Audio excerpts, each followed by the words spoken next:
Chapter 7.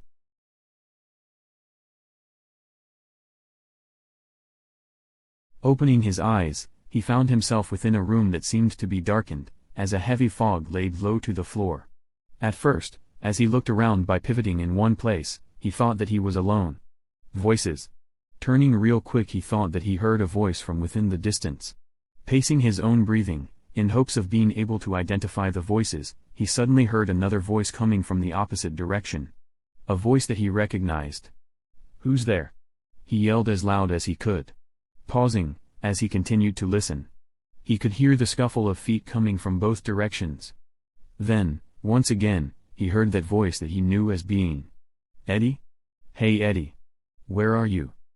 Moving carefully through the thick fog, he slowly began to jog into the direction of Eddie's voice. "Eddie."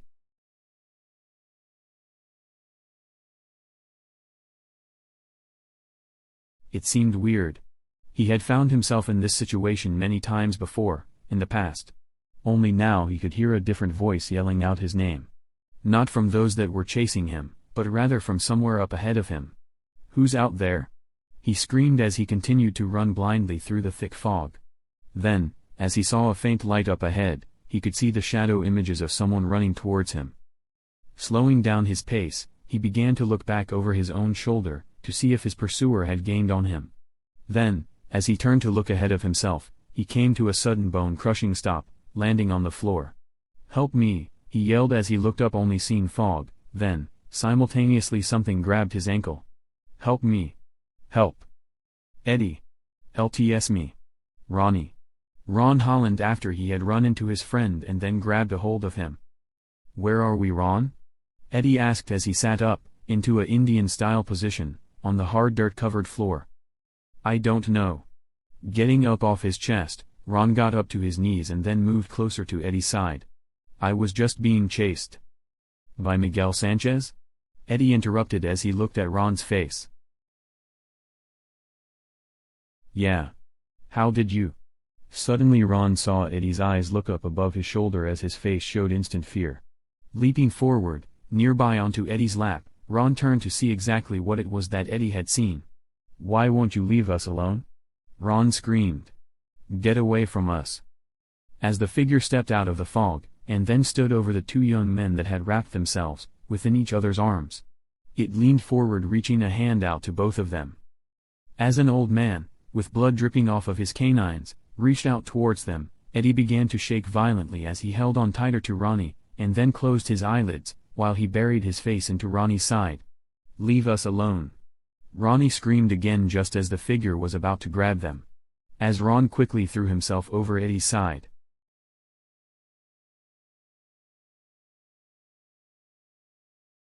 "Ronnie. Wake up." Malachi screamed as he reached down to his little brother. After waking up to Ronnie's nightmare, amplified by the baby monitor in the next room, Malachi ran into his room to find Ronnie sweating profusely as he was rocking his entire body back and forth. "Ronnie." Malachi hollered again. Kneeling down beside the bed, Malachi used his arms to pull his brother to the edge of the mattress, and then laid his entire upper body weight onto Ronnie's little body. As Ron continued to shake, as he was still asleep, Malachi whispered into his ear. "It's gonna be alright, buddy. I'm here for you, Ronnie." "Help me." Eddie screamed. "Oh my God. They're both having nightmares," Malachi thought to himself as he continued to hold Ronnie.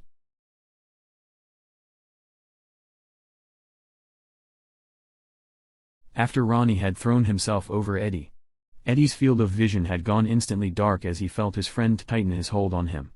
"Leave us alone," Ron yelled again. Lifting his head, just for a split second, Ronnie looked towards the old man just as he grabbed his shoulder. "No. Leave us alone." Ron screamed again and then was instantly pulled up off of the floor, as he kept his tight grip onto Eddie.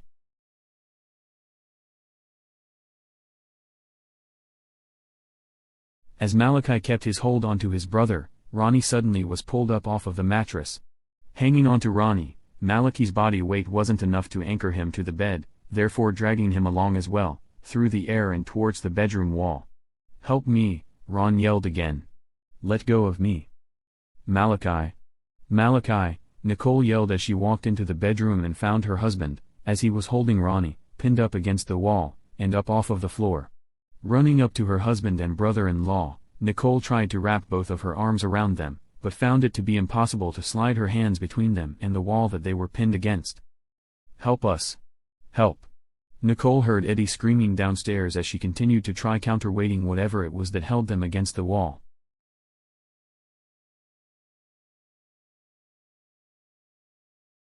As Eddie now had his eyes wide open, he refused to let go of Ronnie as the old man was trying to pull him away. Something, however, was preventing the old guy from succeeding. It was like as if an invisible wall stood between Ronnie and the creature. As Eddie looked down, towards the floor, he could see that the creature's left leg and foot were on the side of that invisible wall, that was opposite than that of the direction that the old man was trying to carry Ronnie. Quickly, letting go of Ronnie, Eddie dropped down onto the man's leg and then began to pull on it.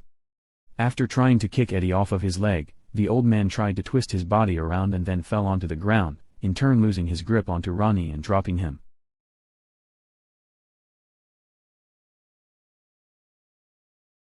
Suddenly both Ronnie and Malachi dropped to the floor, about 6 feet, as Ronnie continued to shake in his sleep. "Nicole, help me," Malachi cried, "help me carry him back to the bed."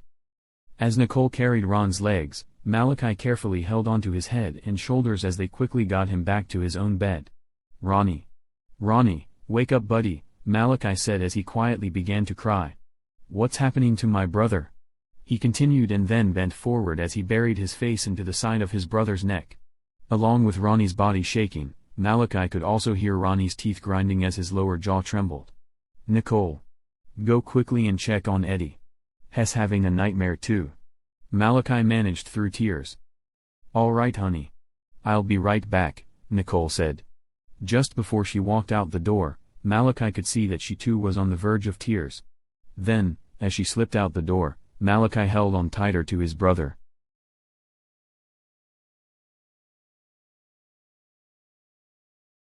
As Nicole walked into Eddie's room, she found him lying on the floor, up against the wall, just as Ronnie was when him and Malachi had fallen to the floor moments before. "Eddie! Wake up Eddie," Nicole said as she kneeled down beside him. As she held on to his body, he too was shaking and sweating.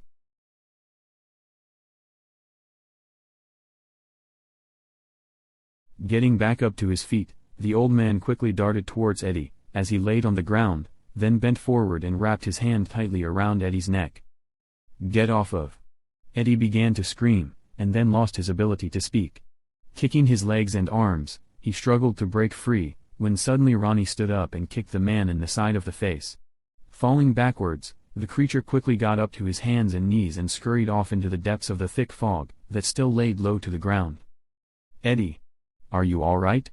Ronnie asked, and then knelt down beside him. "Yeah. I'm all right. Thank you Ron."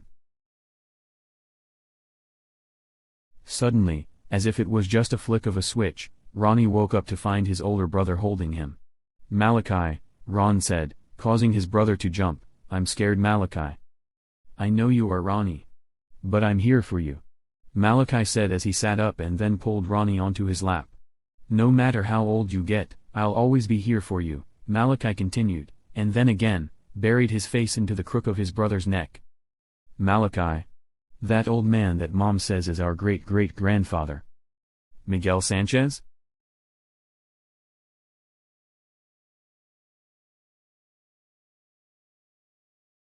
"Yeah. He caught Eddie and I both."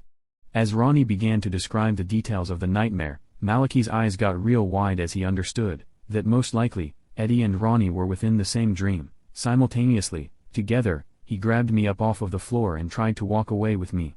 Something stopped him though. And then Eddie tripped him, causing the old man and I to fall. As Ronnie continued to talk, Nicole and Eddie both quietly walked into the room. Only Malachi noticed them come in, yet decided to allow his brother to continue. Then the guy got back up, off of the floor, and then started to choke Eddie. As Ronnie said this, Malachi looked up and saw strangulation marks on Eddie's neck. Then, I stood up and kicked the old man in the face. Seconds later he crawled away on his hands and knees. "Hey Ronnie," Eddie said, just as the last few words came out of his mouth. Instantly, Ron turned to face Eddie and opened his arms just as Eddie nearly collapsed into Ronnie's chest. Malachi. What's happening to Ron and I? That old man tried to kill us. I don't know, guys. Malachi started. All that we can do is play it by ear. We don't have a way to prevent the nightmares. Except to identify all of the characters. Nicole interrupted. Guys. When Belinda gets home, her and I will watch Lucifer. The three of you need to sit down with picture albums and go through them. We can't put this off any longer. The dreams have always been bad, but not violent, until now. Now, let's go make breakfast.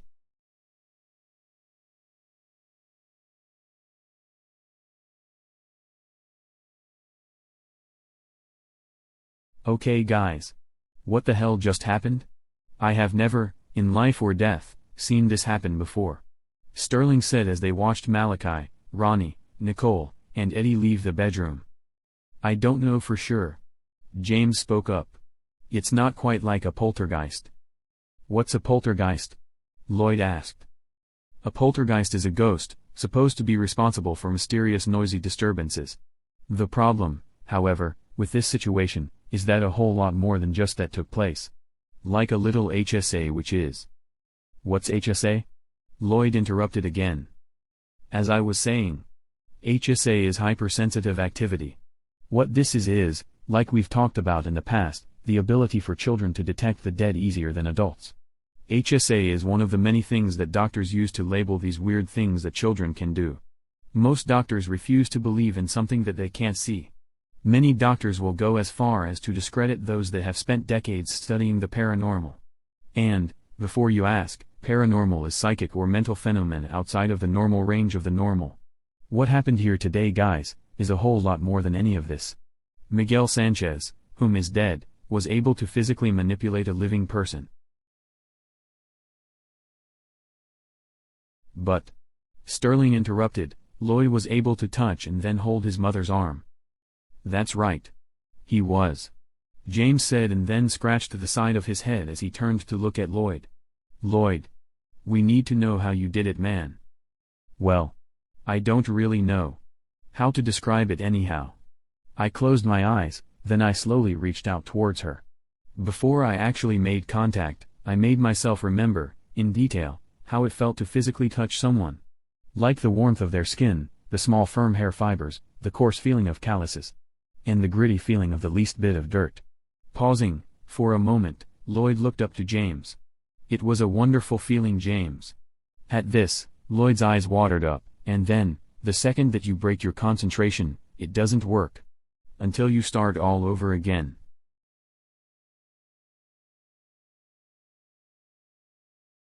And will that be all for you today? The cashier asked, after she totaled the price of milk and cereal that Belinda had decided was needed in the house. Yes, ma'am. Oh, I'm sorry. Can I get one of those lottery tickets too? Of course. That will be another $1.06 for a grand total of $16.48. As the cashier gave the final price, Belinda pulled out her debit card and then handed it to the older women.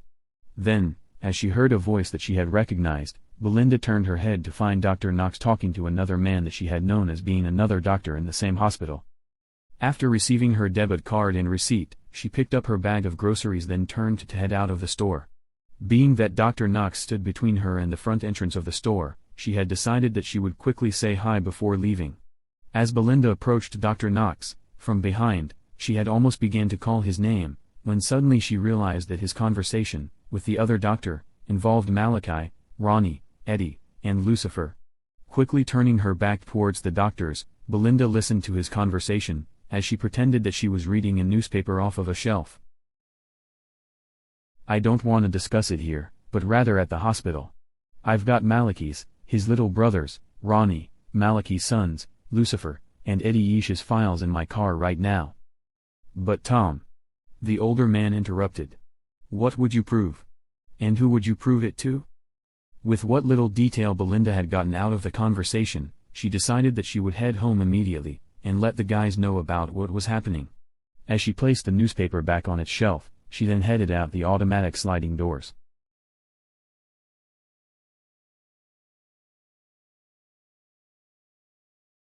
Okay, Malachi. Nicole started as they walked into the kitchen. Since we're out of cereal, how about you make some French toast? I'm gonna go dig out those picture albums. Sounds like a plan, Malachi said as he walked, both Ronnie and Eddie, to the kitchen table. Just relax, Ronnie, Malachi said as he noticed that his brother was still shaking. Since leaving the bedroom, Ronnie nor Eddie had said a word. Sitting down at the table, after Malachi carefully pulled out a chair, one for him and then another for Eddie. Ronnie just stared at Eddie as the events of the nightmare repeated themselves through his mind. Hey honey, Nicole said as she returned to the kitchen with 4 3-ring binders, does Ronnie have more in his bedroom? I'm not sure. Go ahead and go in there and check. Look in his closet and under his bed, he continued as Nicole immediately left the kitchen. Then, turning to face Eddie, Eddie, do you have any pictures in your wallet? Without a response from Eddie, Malachi quickly headed over to his side and then put his hand on Eddie's shoulder. Eddie. It was like as if Eddie wasn't even conscious. Then, as Malachi decided that he would find out on his own, he got behind Eddie and carefully pushed his upper body towards the table, as he used his other hand to reach into Eddie's back pocket. Opening the billfold, Malachi quickly thumbed through its contents, only finding a few pictures of Eddie, himself, with his parents, prior to them moving to Pennsylvania, a debit card, driver's license, and social security card. Without finding what he wanted, Malachi, once again, used one hand to push Eddie forward, as he used the other to slip the wallet back into his pocket. Hello. Belinda hollered as she walked in the front door. Hey Belinda. Malachi responded as he looked, from the kitchen, on time to see her headed up the stairs. Ronnie, Eddie, and I are here in the kitchen. Malachi. We have a problem. Belinda announced as she reached the top step. At the same time, Nicole came out of Ronnie's bedroom empty-handed. What kind of a problem? He asked as he took the bag of groceries out of her hand. Right before I walked out of Safeway, I saw Dr. Knox, in the store, talking to another doctor. He had his back towards me when I was gonna say hi to him. As I approached him, however, I heard him talking about you, Ronnie, Lucifer, and Eddie. He's trying to share your medical information with this other doctor, and has your guys' medical files in his car. As Belinda spoke, her words seemed to have snapped Ronnie and Eddie out of their trance, as they simultaneously turned their heads, to face her. How long ago? Malachi asked, as it had also seemed that he peeked out the window to check the weather. About 5 minutes ago. It's almost dark out. Don't worry about the weather, Malachi. Belinda said in a very serious tone of voice. Belinda and Nicole. Stay here with Lucifer. Eddie and Ronnie. Let's go, Malachi continued as he also turned to turn off the stovetop. As the 3 of them headed out the back sliding glass door, Ronnie without a shirt, all 3 of them, individually, immediately headed to the Safeway grocery store parking lot. As Ronnie was the first one hovering over the, nearly empty, lot, he stopped and held his position as he carefully watched the customers coming and going. Seconds later, Malachi and Eddie were both by Ronnie's side as they immediately took part in looking for Dr. Knox. Hey Malachi. Eddie spoke up, isn't that Tom's car right there? Looking to where Eddie was pointing, he saw a little white-colored vehicle that he had personally remembered as being Dr. Knox's. Yeah, it is, Malachi said, and then instantly saw Mr. Knox exiting out the main door of the business. Deciding that it was dark enough outside now, they waited until Dr. Knox was close to his car, in a darkened area of the parking lot, and then decided that it's time to confront the man. Dr. Knox, Eddie called out just as they quietly landed behind him. Wah. What? Tom said as he turned to find Malachi, Eddie and Ronnie approaching him. I think that we need to have a talk, Eddie continued just as Malachi put his hand on the doctor's shoulder. Tom immediately began to look scared as he sensed that he was in trouble, by the angry-looking faces surrounding him. I thought. Malachi interrupted. That we had an understanding a year ago about our medical files not being under a microscope, Mr. Knox. What do you mean, Malachi? The elderly man asked as he began to shake. He's talking about these files in your front seat, Ronnie said as he pointed through the front passenger's side window. As Malachi kept one hand on his shoulder, he used his other hand to turn the man's face square to his own. With this other hand, He held it on Tom's lower jaw. Now, tell me, Tom. Why would our medical files be in your car? I don't know how. You don't know. You hear this, Eddie? This son of a bitch doesn't know how our files got into his car, Malachi said as the muscles in his own jaws began to tighten. Weird things happen, don't they, Tom? Eddie asked as he approached the doctor from behind, then slapped the man over the back of the head. Ouch. Leave me alone, guys. Please. You guys can have the files. You can take them right now. Dr. Knox continued as he tried to pull away from Malachi. You hear that, Eddie? He says that we can have the files. Well, Dr. Knox. That is so sweet of you. Malachi responded as he acted as though he was gonna kiss the old man. Leaving the side of the car, Ronnie came up to his brother's side, to face the doctor. Well. That is sweet of him, Ronnie said with a grin on his face, but, Dr. Knox, we're feeling a little hungry. I think that we'll have you too. As Ronnie said this, he was holding the medical files in his hands. Straight up, guys. To 10,000 feet. I haven't had breakfast yet. Is this another act of revenge? Sterling asked, as he just about had to pick his own jaw up off of the floor. No. This time it's survival. Lloyd answered, if the facts within those files were to get out, this little wannabe myth would be turned into a wannabe fact, that would be plastered over every newspaper and television around the world. The loss of one lonely old man would be much better than the loss of an entire bloodline.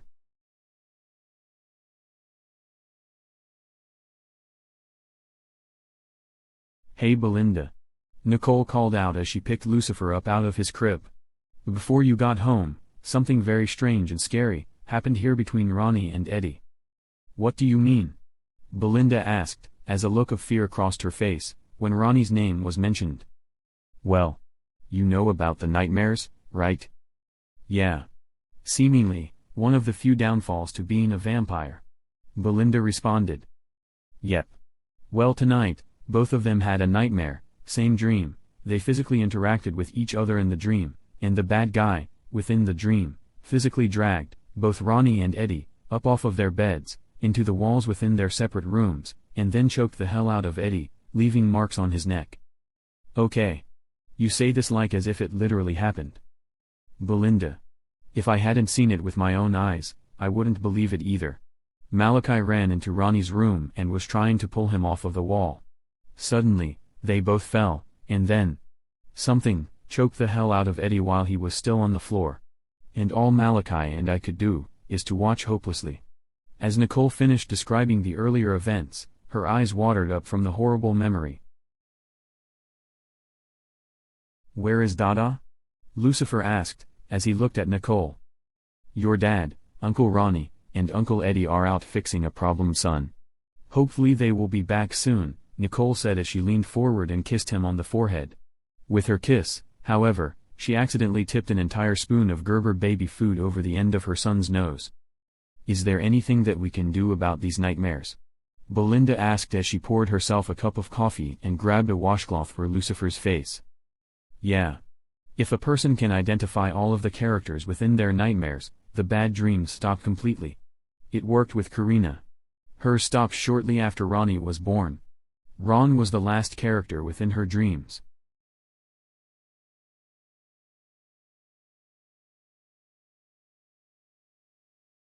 What are you gonna do to me? Tom screamed as Malachi held him up by one arm, just under the doctor's armpit. The doctor began to scream just as the city of Craig began to look like just one single light down below. Then, shortly after, Malachi, Ronnie, Eddie, and Dr. Knox just about got clipped by the starboard wing of a small aircraft. What are we gonna do to ya? Well, let me see. Ronnie, don't you like those programs on television, about wild animals, when they play with their food before they kill it? Malachi asked with as much of a serious tone in his voice that he could muster. Yeah. Like when they throw it around, kick it, and chew on it a bit. Ronnie went on. Then, as Ronnie floated closer to Malachi and Tom, Ron grabbed the doctor's other arm. Leave me alone. Please guys, I'm sorry. Oh, didn't you hear that? He says that he's sorry. Pulling on the opposite arm from Malachi, Ron tugged hard enough to make Tom's arms perfectly in line with one another, but I bet a game of tug-of-war that he's not the least bit sorry. Eddie positioned himself just below Tom as he grabbed one of his legs. I think that a three-way tug-of-war would be more interesting. See who gets the bigger piece. Let go of me. Tom screamed. Ah. That sounds like an interesting idea. Let's let go of him. Ronnie suggested. On the count of 3, guys. 1. 2. No. Please don't. 3. All at once, Ronnie, Malachi, and Eddie let go of Dr. Knox, letting him fall. As he plummeted further and further, his scream became more and more faint. Then, just as they could no longer hear him, all 3 of them dived, head first, and then caught him. When they had Tom within their arms, they realized that he was no longer conscious. Well, Eddie said, at least now we don't have to worry about getting a headache before breakfast.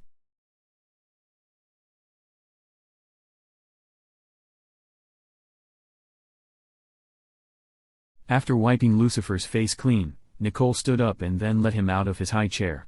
Here, hun, she said as she handed her son the wash rag, wash your hands, Lucifer. Wash my hands, Lucifer said with a goofy look on his face. Yep. Wash them good, Nicole continued, then turned to look back at Belinda as she sat at the table. Belinda. Have you seen any other photo albums laying around besides these 4? I'm not sure. But downstairs, in that red oak walk-in closet, there are a couple 3-ring binders mixed in with the board games. Good. If you would watch Lucifer for me, I'm gonna go look at those. I'll be right back. Alright. What's going on with the photo albums though? Belinda asked as she picked Lucifer up off of the floor, and then set him down onto his feet. I'm gonna have the guys go through them, to see if they recognize the rest of the characters in their dreams. Well, that's a good idea. Then, seconds later Nicole turned and left the kitchen so that she could find those albums. Hey Lucifer, Belinda said, come with me to the living room. Belinda directed, as she held her index finger within Lucifer's right fist. Together they both walked to the couch. Wanna watch TV? Yeah. But you should see the kids that you're gonna have, Lloyd said, knowing that Belinda couldn't hear him. Then, as Lucifer got up on the couch, Lloyd sat right next to him. But, we've got to work on your English. English? No. English. Lloyd repeated as he heavily pronounced the L within the word. Lish. No. Lish. Knowlish. This English thing is gonna be a pain in the butt, Lloyd said, then looked at Lucifer. Pain in the butt, Lucifer said as he looked back at Lloyd.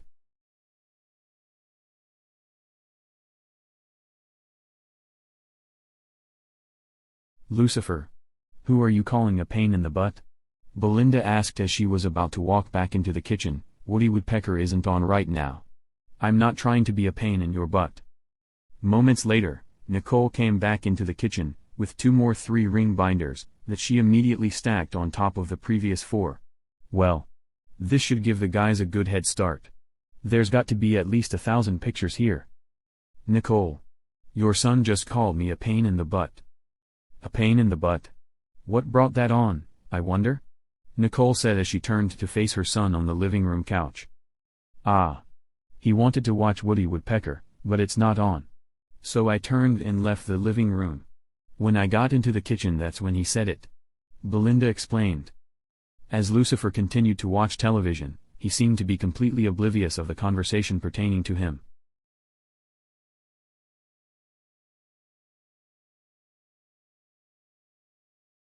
Hey Lloyd.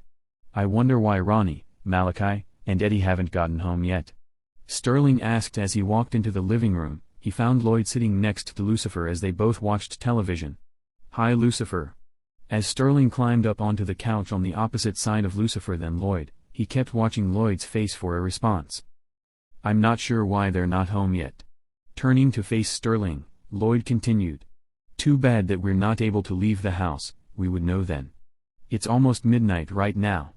If they haven't harvested off of Dr. Knox, they'll be home soon for lunch. If they did harvest, who knows? So. What are you guys watching? Sterling asked as Lloyd's eyes went back onto the television. Inspector Gadget. Lucifer wanted to watch Woody Woodpecker, but it's not on. What's James doing? Lloyd asked as he looked towards Sterling. He's down in Eddie's room trying, again, to touch that Power Rangers figure. I think that you should help him. You're right. Let's both go down there for a while. Or actually, how about you stay here with Lucifer? I'll go down there and help him, Lloyd said as he climbed down off of the couch. I'll see you in a little while, Sterling and Lucifer. With that, Lloyd walked out of the living room. Well, Lucifer. It's just you and I now. Looking at Lucifer, as he watched television, Sterling just kept staring at the side of the 29-month-old's face. After about 3 minutes, Lucifer turned his head, to face Sterling. Hi, Sterling.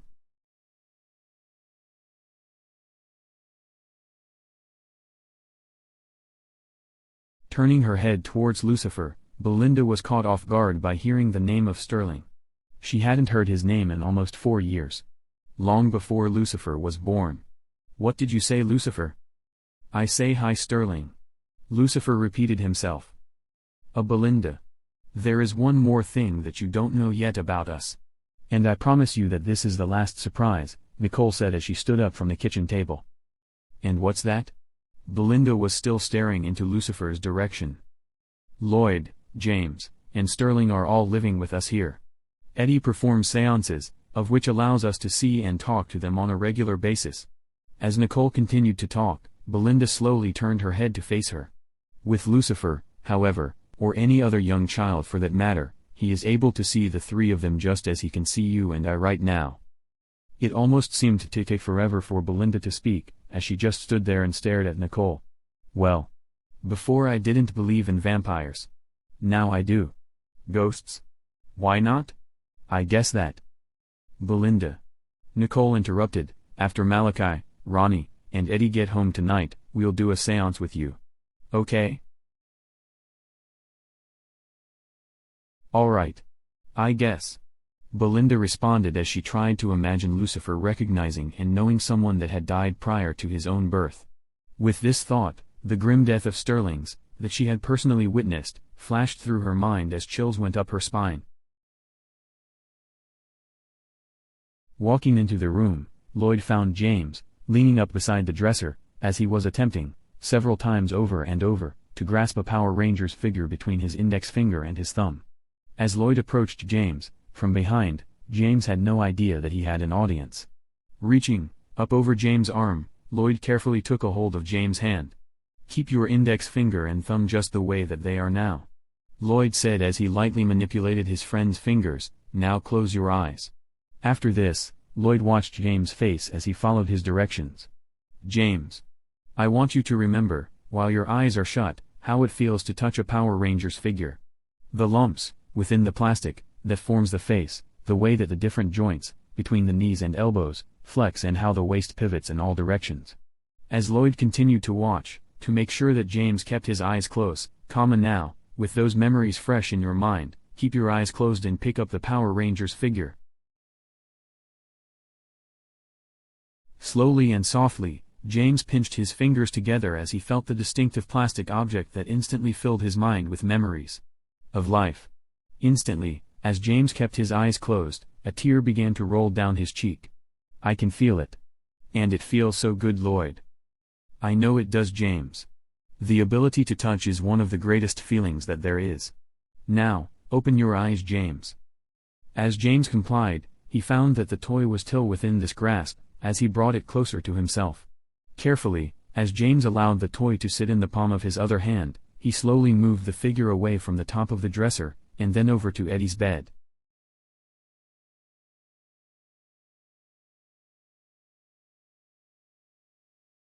Okay, Lucifer. I think. As Sterling spoke, he stared towards Belinda as a look of fear, combined with perhaps curiosity, was deeply embedded in her face, that it would be best if you didn't say my name. Hey, Sterling. Oak at the TV, Lucifer said as he pointed at the screen. Momentarily, Sterling had looked away from Belinda. Up until Lucifer said his name again. Sterling instantly looked back at her as her jaw seemed to have hit the floor. Okay, guys. Nicole spoke up. Sterling, I want you and Lucifer to go play in the bedroom for now. Please and thank you. Lucifer. Why did you have to say my name again? Sterling asked as he stood up on the floor. Come on, Lucifer. Let's go to your room. Holding his hand out to Lucifer, the child quickly climbed down, off of the couch, and then attempted to grasp Sterling's hand. Failing of course. Ah. Come on, Lucifer. Sterling pushed as he knew that Belinda had seen his attempt to hold his hand. Then, in response, chose to walk ahead of Lucifer as they headed to the end room of the hall. I realize that you are very shocked by what you've witnessed, Belinda. But the fact is that Lloyd, who died in 2005, has been here since. James, who died in 2008, has been here since. And, of course, Sterling, who died 4 years ago, has been here since. Malachi, Ronnie, Eddie, Lucifer, and of course, myself, have been used to their presence. As I've said, Eddie performs seances of which allows us to see them. Lucifer, however, is able to see them without any assistance. This is normal for young children. So, Lloyd, James, and Sterling are walking around this house, with us, all of the time? Belinda asked as she sat back down at the kitchen table. Ever since 2005.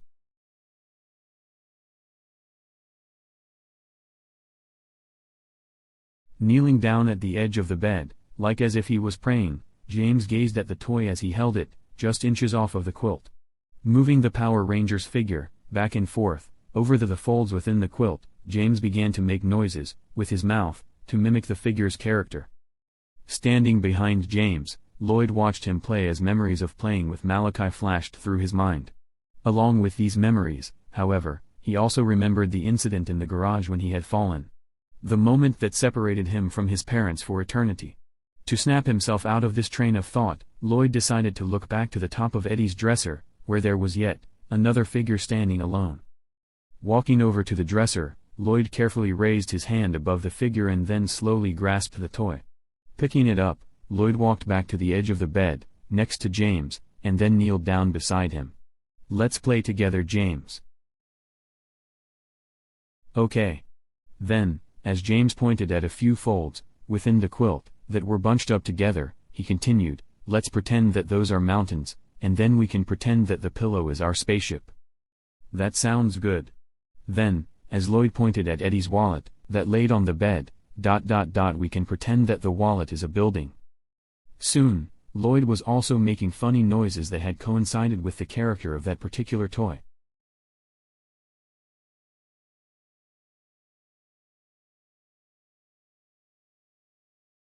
Hey Belinda.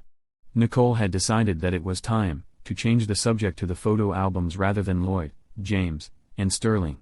Picking up the albums, in her arms, she carried them to the kitchen table. I would like you to help me organize these pictures. I think that it would be easier for the guys to identify the characters, within their dreams, if we were to organize the photos by individual people.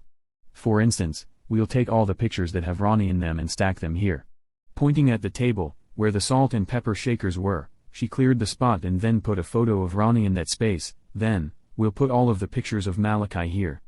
Pushing a vase, with flowers in it, out of the way, she placed a picture of her husband in its place. As Nicole found a spot for each individual person, Belinda began to go through the pictures and picking out all of those that included Ronnie. In all, between 6 3-ring binders, Belinda had found about 150 photos of Ron. Then, as she started over, with the first album, she began to pull out pictures of Malachi, Lucifer, Karina, David, Nicole, Mrs. Sanchez, one of Miguel Sanchez, a couple of Arnofonso Sanchez. I can't believe how many different people there are in these albums, Belinda said as she had to place a picture into a pile that was on the couch.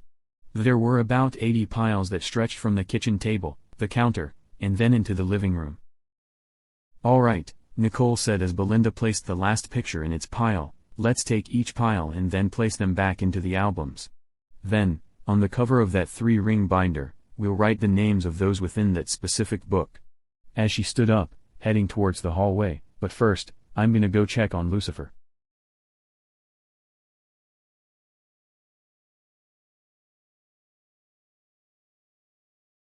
Hey Lloyd. James said as he suddenly stopped playing. Yeah, James? I wanna thank you, Lloyd. As he said this, James looked Lloyd directly in the eye, as they were still side by side of each other. "Thank me for what?" "For being there for Sterling and I. You've been like a big brother to us. A big brother that I never had. Also, Sterling didn't have any siblings either. And so you've been a big brother to him too. I wanna thank you for that. It's strange what we have to go through in order to find a brotherhood. You, Sterling and I have all gone through a lot. And for most of it, James, you and I have done that within the confines of this house. We played here, we spent many nights here, we died here. And now, we have the ability to spend all of the time in the world with Malachi, Ronnie, and each other." Letting go of the Power Rangers figure, Lloyd raised his left arm and then hugged James. "As far as I'm concerned, James, you and Sterling are my brothers. And I couldn't ask for anything better." "Thank you, Lloyd. I love you guys too." With this, James turned towards Lloyd and then wrapped both of his arms around him. Also, even though James tried to hide it, a single tear ran down his cheek, and then all the way down to his chin.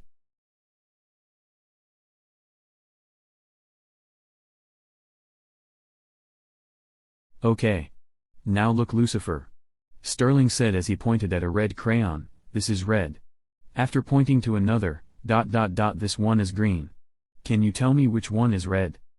As Lucifer immediately got excited, he grabbed the red crayon and then raised it way above his head. "This is red," Lucifer yelled loudly. Then suddenly, the bedroom door opened as Nicole walked in. "Yes. You're right. That is red, Lucifer," Nicole said with a big smile on her face. Then, after quietly closing the door behind her, Nicole began to whisper. "Hey Sterling. Though I can't see you right now, I do know that you are in here. I want you to know, Sterling, that you are a great teacher. Thank you." As Nicole bent down to kiss Lucifer on the forehead, she suddenly saw a black crayon begin to levitate, and then pinpointed itself onto a blank sheet of paper. "No. Thank you. Nicole. Sr." As Nicole saw this, she was instantly excited, yet at the same time, had a feeling of chills going up her spine. "Well, Lucifer and Sterling. I was just checking on you guys. I'll check in on you guys again in a little while." With this said, Nicole turned and walked out of the room. As Sterling watched Nicole close the door behind her, he turned back to look at Lucifer. "I'm a teacher. Lucifer, I'm your teacher." "Teacher," Lucifer said with a big grin on his face. Sterling found it to be kind of funny, that at any time that Lucifer smiled or laughed, that his extended canines by his profile, looked like a cat yawning.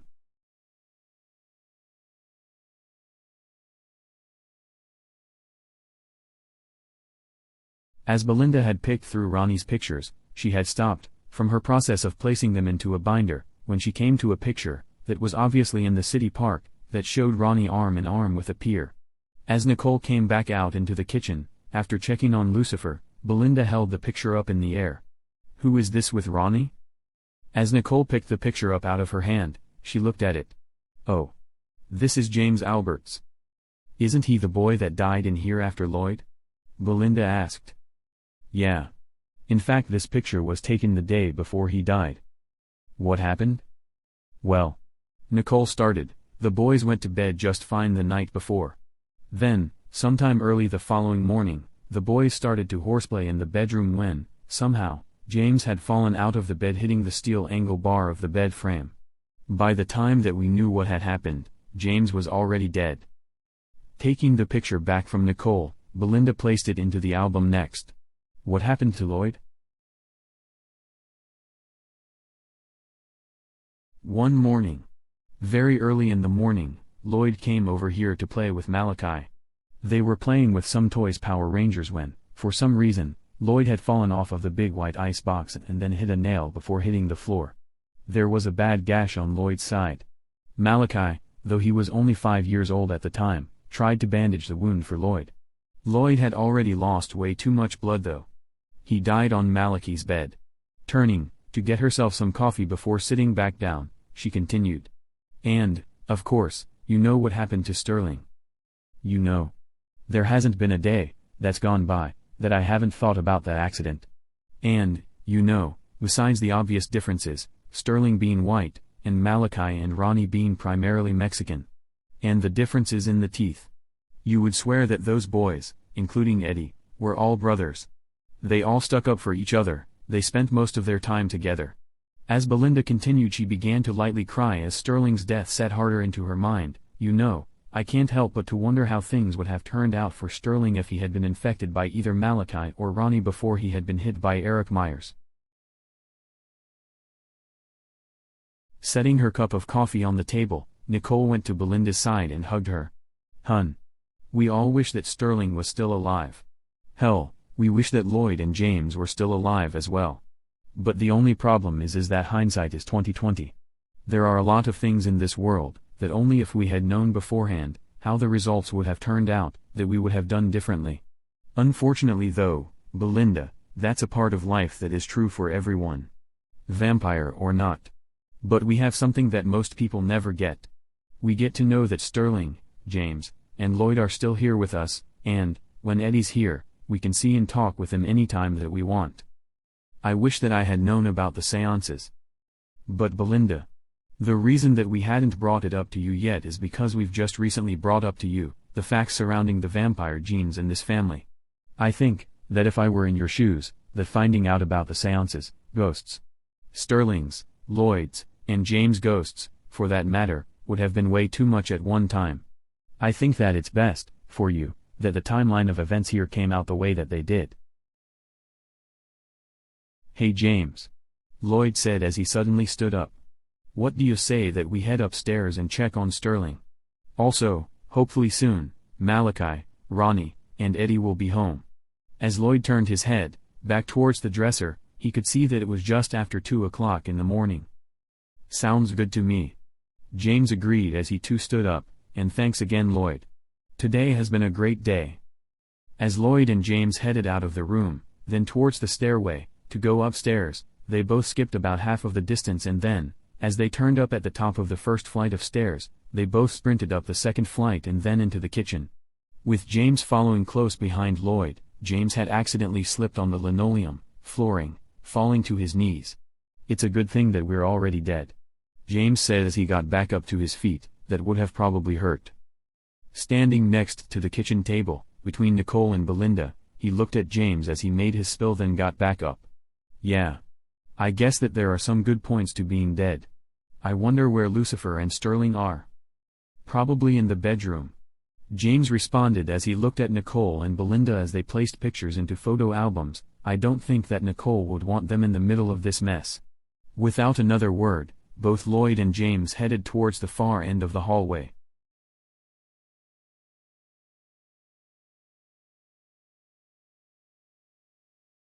All within just about an hour and a half, Sterling had gotten Lucifer to remember 6 different colors. Well Lucifer, I think that today's lesson is done. Let's put the crayons away and then go see what Lloyd and James are up to.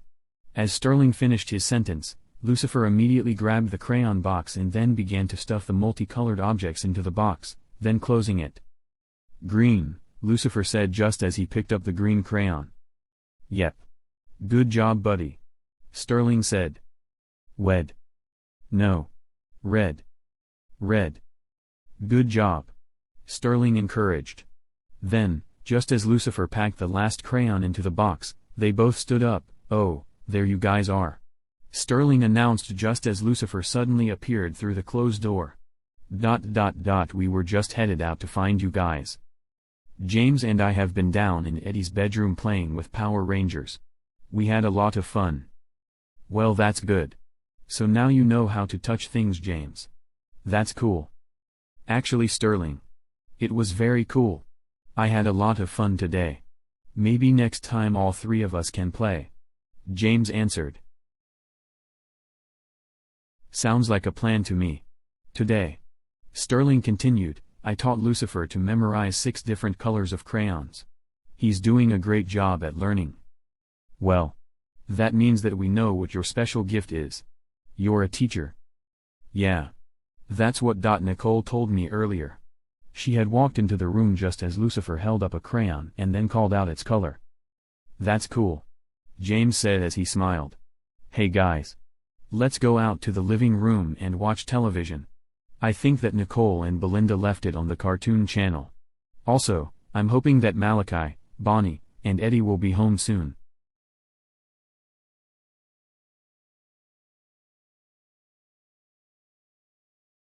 It was about 2:30 in the morning when Malachi, Ronnie, and Eddie landed on the back porch of the house. As they pushed open the sliding glass door, they found Nicole and Belinda sitting at the table while Lucifer was watching television in the living room. "Well, it's good to see you guys," Nicole said as she stood up. Then, as she walked up to her husband, she wrapped her arms tightly around him. "I love you, Malachi." "I love you too, honey. I'm sorry that we missed lunch." Tilting his head forward, he kissed his wife as he watched Belinda wrap her arms around Ronnie. "We had a big breakfast though," Ronnie commented. "Also, we don't have to worry about Dr. Knox anymore. He's kinda drained." "Jokes," Belinda said as she stood back from Ronnie for a second. "How can you guys joke about that stuff?" "Belinda," Eddie spoke up. "That's how we have to deal with it. If we were to take times like this too seriously, we would end up going crazy. So it's better, for all of us, if we deal with it with a little humor." "Well, you're right, I guess," Belinda agreed and then, again, wrapped her arms around Ronnie. "Did you guys retrieve the medical files?" "Yeah. Here they are," Eddie said as he pulled them out of the back of his shirt. Ronnie had them first, but he didn't have a shirt on to hide them. With this, Eddie reached out towards Ron and pulled on a couple of his armpit hairs. "Ouch, Eddie. That hurts a little, you know." "I'm sorry. I'm just playin'," Eddie said as he approached Ronnie from behind, and then jokingly hugged him, as Belinda hung onto her hug from the front. Then, as Eddie lightly squeezed Ron, he put his mouth to Ronnie's neck, just below the ear, as he pretended that he was either gonna kiss him or bite him. "Hey Eddie," Belinda interrupted with a smile on her face, "Ronnie's mine. Go find yourself someone else." "Ah. Now you're the one with the jokes," Eddie said with a big grin. "I think that Ronnie's almost big enough to handle too." "I don't think so, you clown," Ron said as he turned his head to face Eddie. Eddie was still hugging Ronnie from the back as Ron just about bit the tip of Ed's nose. "I think that Belinda can take care of me herself, without any help." "Oh. By the way, guys," Nicole interrupted. "I had a long talk today with Belinda about Lloyd, James, and Sterling. I told her that sometime after you guys got home, that we might do a seance with her. Are you alright with those three still living with us, Belinda?" Ronnie asked, just as Eddie let go of him. "Yeah. Honestly, I was shocked at first, but now I'm alright with it. I just wasn't so sure about the ghost thing. I'm alright." "Hey Lucifer," Malachi called out. Lucifer had his attention so well fixed on the television that he didn't realize that his dad had just gotten home. "Da-da," Lucifer screeched as he jumped off of the couch. "Where are you, Daddy?" "I was out taking care of a few things with your Uncle Ronnie and Uncle Eddie," Malachi responded as his son immediately clung onto his leg and then sat down on his foot. "I miss you, Daddy." "I missed you too, Lucifer," Malachi said as he bent forward and then picked his son up off of his foot. As Malachi held his son, Lucifer instantly pushed his upper body off of his dad as he pointed at Malachi's t-shirt. "Blue, Daddy. Your shirt is blue." "Wow." Malachi responded. "You're right, Lucifer. My shirt is blue." Then as Malachi looked at his wife, he continued, "Where and when did he learn this?" "Sterling has been helping him out for the last few hours today. He's learning quickly," Nicole said. "Hey Sterling," Malachi called out loudly, "you're doing a good job with my son." "Thank you, buddy." With the compliment from Malachi, both Lloyd and James patted Sterling on the back. "See? You did a great job," Lloyd said. With this, Sterling smiled as he continued to sit on the couch. "Hey! Sterling, Lloyd, and James," Eddie called out, "let's all go downstairs, guys." Then, as Eddie made eye contact with Belinda, he continued. "Are you ready?" Belinda thought for sure that she was ready, yet suddenly, she was instantly nervous to see Sterling again after she had witnessed his death. "Yeah. I guess," Belinda said as her face went blank. "Well, let's all go down there," Malachi said as he held on tighter to Lucifer and then grasped Nicole's hand. "You gonna get a shirt on, Ron?" Nicole asked. Nah. I don't wanna upset Belinda. Or Eddie for that matter, Ronnie joked as they walked out of the kitchen. Ha ha ha. Eddie responded and then turned to face Ronnie as he led the way down the steps. I'm sorry, Ronnie. You and Belinda make a perfect couple. I wouldn't wanna come between y'alls. Then, before turning his head back towards the steps, Eddie jokingly blew Ronnie a kiss. It was only about another 5 minutes before Eddie had the candles lit, string laid out and then thumbtacked to the floor. Then, as the light was turned off, Eddie began to speak. We are gathered here today, to reintroduce Belinda to Sterling Ross. I'm asking you, Sterling, Lloyd, and James, to make your presence known to this circle as we have two here that have never been involved in a seance before. Through the power within me in this circle, please show your faces. Hi guys. The usual demonic voice began. Hello Belinda. Now, mid-sentence, the demoniac voice quickly turned into that of Sterling. I'm happy to see you involved with this circle. As Belinda opened her eyes, when she heard Sterling's voice, she found herself staring into his eyes as she had last remembered him. Hello Sterling. I miss you. As Belinda spoke, she began to cry.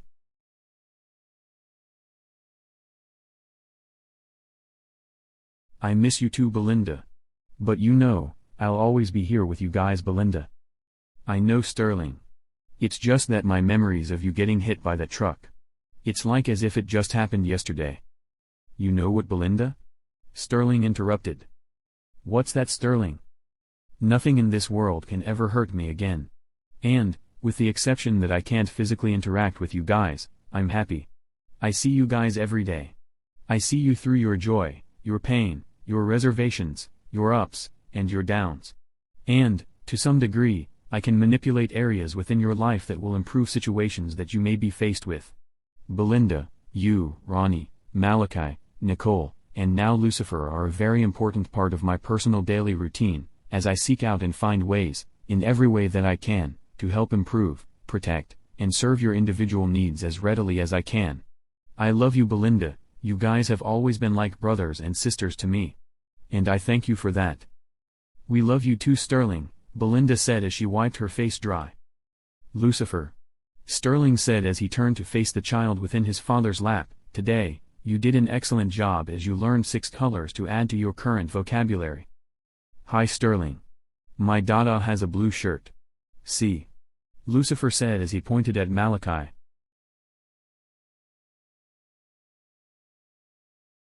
Yes. You're right, Lucifer. His shirt is blue, and over the next few days, we'll learn more colors. Pausing, Sterling looked up towards Malachi. My friend. How are you doing today? I'm doing good. It's been a long time. Malachi. What you, Ronnie, and Eddie, did today is 100% justified. Since my own death, I've had problems understanding the difference between the death of Eric Myers and the death of Dr. Knox today. I do now, however, understand the difference between the two. You guys had to destroy Dr. Knox. You had no choice, he could have caused the devastation of your entire family. I won't comment on the death of Eric Myers though. But today, you guys did the right thing. Hi guys. Lloyd called out suddenly. Hi Lloyd. Eddie answered. How are you doing today? Actually Eddie.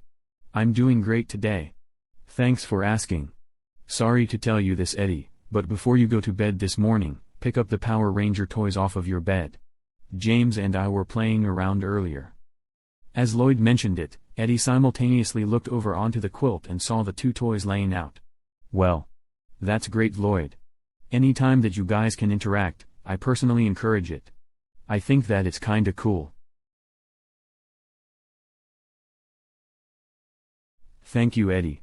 And you, Malachi, Nicole, Belinda, Ronnie, and Lucifer.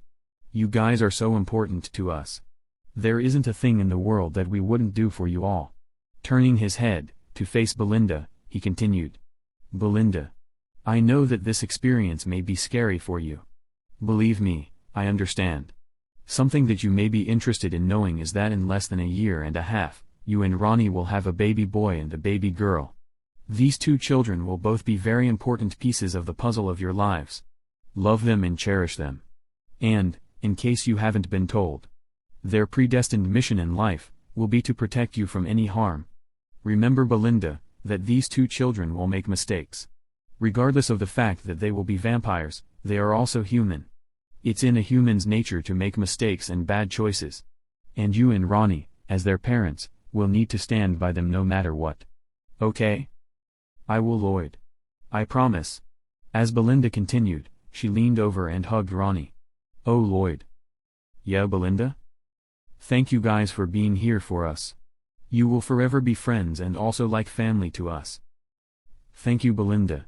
And yes, we will be here for you guys. Hi guys. James said as he turned himself in a full rotation to look at everyone. You know, it seems that every day, just as you guys learn, we too learn more as well. With this learning, guys, we know and understand our limits better, and we grow to appreciate the things and the people within our lives each and every day. You guys are growing into a prospering family that is full of love and happiness within each step of your lives. And it's within this love that we learn to accept changes and differences around us. You guys, and soon, you too, Belinda, are vampires. Living, breathing, nocturnal beings that require the same love and attention as anyone else.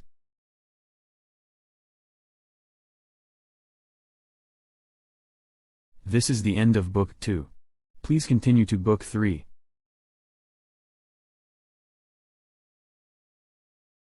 This is Angel Coleman. And this is Malachi DeClue. Thank you for reading It's in the Blood.